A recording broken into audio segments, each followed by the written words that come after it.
Welcome to our channel. Today we delve into a chilling and disturbing chapter of true crime history, the story of Lorenzo Jerome Gilyard Jr., infamously known as the Kansas City Strangler. Born on May 24, 1950 in Kansas City, Missouri, Lorenzo Gilyard's early years were marked by aggression and trouble. From a young age he exhibited violent tendencies, often bullying smaller children and displaying a lack of discipline in school. His behavior was a precursor to the horrors he would later unleash. Gilyard's criminal trajectory began in the late 1960s. After a troubled marriage to Rena Hill in 1968, his life took a dark turn. He became increasingly involved in criminal activities, including assault and rape. In January 1969, he was arrested for assaulting and raping a girl, but the charges were dropped after a reconciliation agreement. This would become a disturbing pattern in his life. Throughout the 1970s and 80s, Gilyard faced multiple arrests for violent crimes.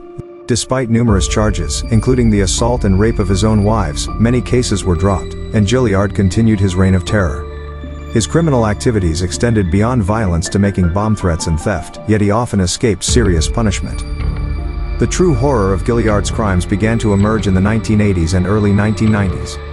Between 1977 and 1993, Gilyard is believed to have raped and murdered at least 13 women and girls. The victims were often found in secluded and grim locations.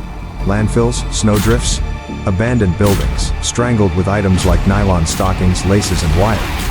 Gilyard's victims were predominantly young women and girls, many of whom were sex workers. Their stories reflect the deep-seated issues of violence against marginalized individuals. The brutality of their murders shocked the community and baffled investigators for years. In 2001, the Kansas City Police Department received a federal grant to re-examine cold cases with new DNA technology. This breakthrough linked Gilyard to several murders. His DNA was found at multiple crime scenes, conclusively connecting him to the murders of 6 women. The DNA evidence, combined with circumstantial evidence, led to his arrest in 2004. Gilyard's trial began in January 2007. He was tried on 7 counts of first-degree murder.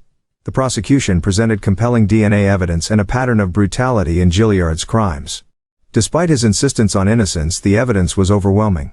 On March 16, 2007, Gilyard was convicted of 6 counts of murder and sentenced to life in prison without the possibility of parole. Gilyard continued to profess his innocence, even after his conviction.